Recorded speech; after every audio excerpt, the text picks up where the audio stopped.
Good morning. This is Father Stephen Kelly from St. John's Church in Detroit. We're continuing our series of daily morning meditations where we generally look at one or another of the lessons assigned for morning or evening prayer, what is known as the daily office lectionary. And for today, for Saturday, I thought we'd go ahead and take a look at the gospel lesson that's assigned. Now, we remember this is an Ember Day, right? It's that 4 times a year, Wednesday, Friday, and Saturday, that we pray with special intention for the ministry of the church, particularly the ordained ministry, but all ministries as well, lay and ordained. We do offer up in our prayers.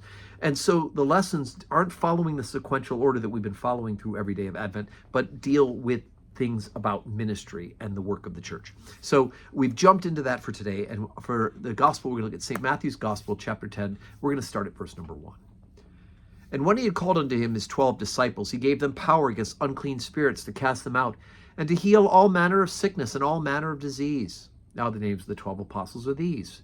The first, Simon, who's called Peter, and Andrew his brother, James the son of Zebedee, and John his brother, Philip and Bartholomew, Thomas and Matthew the publican, James the son of Alphaeus and Lebbaeus, whose surname was Thaddeus, Simon the Canaanite, and Judas Iscariot, who also betrayed him. These 12 Judas sent forth and commanded them, saying, Go not into the way of the Gentiles, and into any city of the Samaritans enter ye not, but go rather to the lost sheep of the house of Israel. And as ye go, preach, saying, The kingdom of heaven is at hand. Heal the sick, cleanse the lepers, raise the dead, cast out devils. Freely you've received, freely give. Neither provide gold, nor silver, nor brass in your purses, nor scrip for your journey, neither 2 coats, neither shoes, nor yet staves, for the workman is worthy of his meat. And into whatsoever city or town ye shall enter, inquire who in it is worthy, and there abide till ye go thence. And when ye come into an house, salute it. And if the house be worthy, let your peace come upon it. But if it not be worthy, let your peace return to you.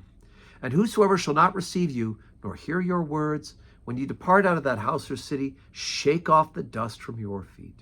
Verily I say unto you, it shall be more tolerable for the land of Sodom and Gomorrah in the day of judgment than for that city. Okay, so we start out, of course, with the calling of the disciples, the list of the apostles, right? Disciple means follower. An apostle is one who is sent, and that's exactly what Jesus has done. He's chose these 12 particular ones to send them out on this mission. And what are they to do? Again, here's the ministry of the church, right? So he tells them to preach, telling the kingdom of heaven is at hand, right? We talked about that yesterday, that the primary is to preach about the good news of God in Jesus Christ. He also tells them they're to heal the sick, cleanse the lepers, raise the dead, cast out devils. Freely you've received, freely give. So again, we have this mission and ministry of the church. Now, St. Francis of Assisi, when he was trying to discern what he should have as a rule of life for this new religious order that was gathering around him, he opened up the Bible randomly to this, that to provide neither gold nor silver, no brass in your purses, nor scrip for your journey, neither 2 coats or shoes or staves, for the workman is worthy of his meat.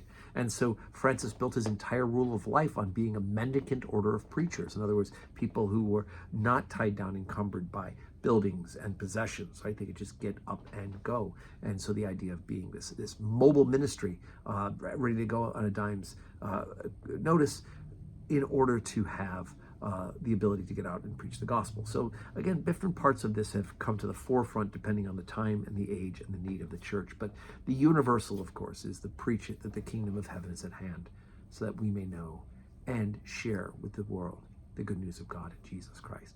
So today's Saturday. We're preparing for Sunday worship tomorrow at St. John's, the 4th Sunday of Advent. So please be sure to join us 7:30 morning prayer, 8 o'clock Holy Communion, 10 o'clock Holy Communion, and 5:30 evening prayer with the opportunity to receive communion. And we also have our decorating of the church today, Saturday, from 10 to 12-ish. And then tomorrow, after the 10 o'clock service, soup luncheon, and we finish up the decorating. So God willing, we'll see you in church.